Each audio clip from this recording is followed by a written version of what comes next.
One of the reasons we won't approach our own immovability is we intuitively know there's some kind of wild kind of foolishness beneath it. The place where accountants go bad, where we start to break open. We start to break open the ways we've named and enumerated the world. And we're not sure how we would actually be able to live with that larger horizon. I think one of the remarkable things about horizons is that a horizon in a human life is incredibly nourishing and beneficial.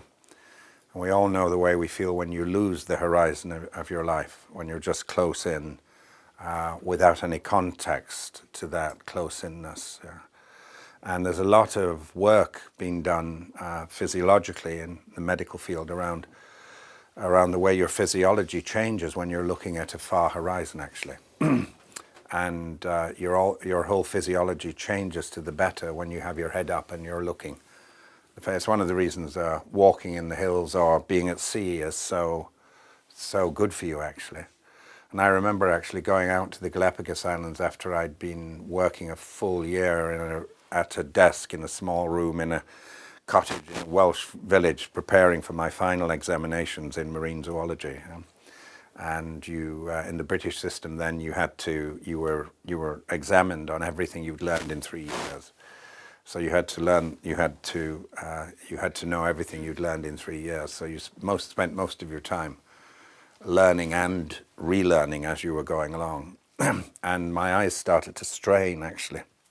And after I'd finished the exam, and then I had this wonderful series of untoward and astonishing events that fatefully brought me to the islands.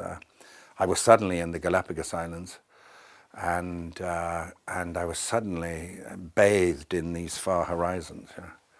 And I remember how my body started to open up again, and my eyesight came back, and the acuity of my eyesight, and the sense of myself came back too, as someone in a much larger and bigger world. But the interesting thing about a horizon is that by definition it has something over it.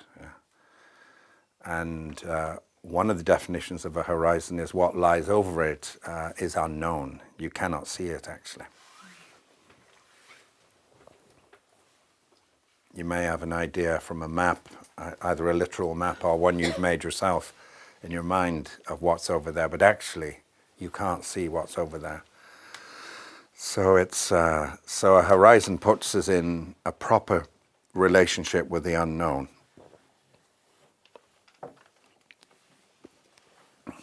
And there's a lovely Zen phrase which Henry knows very well from a story which is out of the mouth of a very special Zen teacher who said, not knowing is most intimate. Not knowing is most intimate. It's interesting to think that you can create an intimacy with the world through paying attention to what lies beyond you.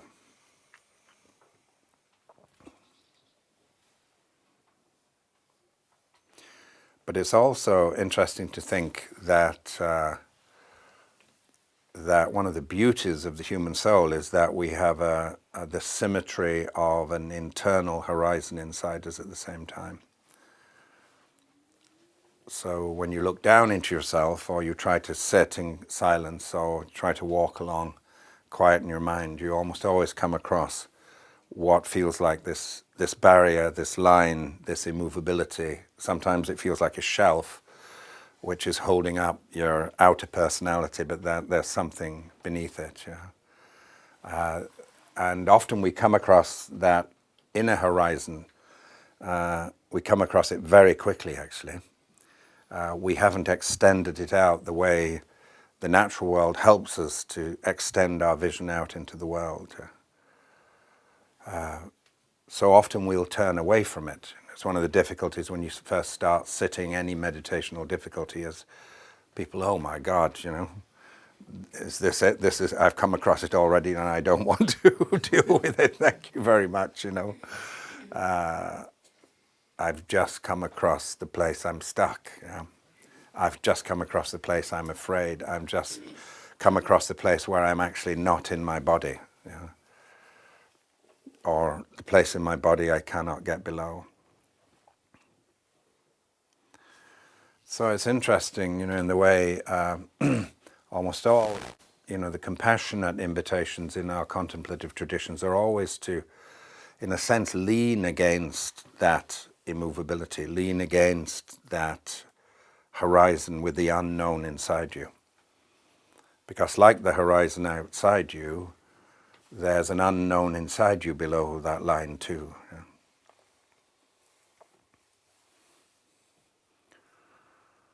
So one of the ways we create a conversational identity that's alive is to put the inner horizon in conversation with the outer horizon.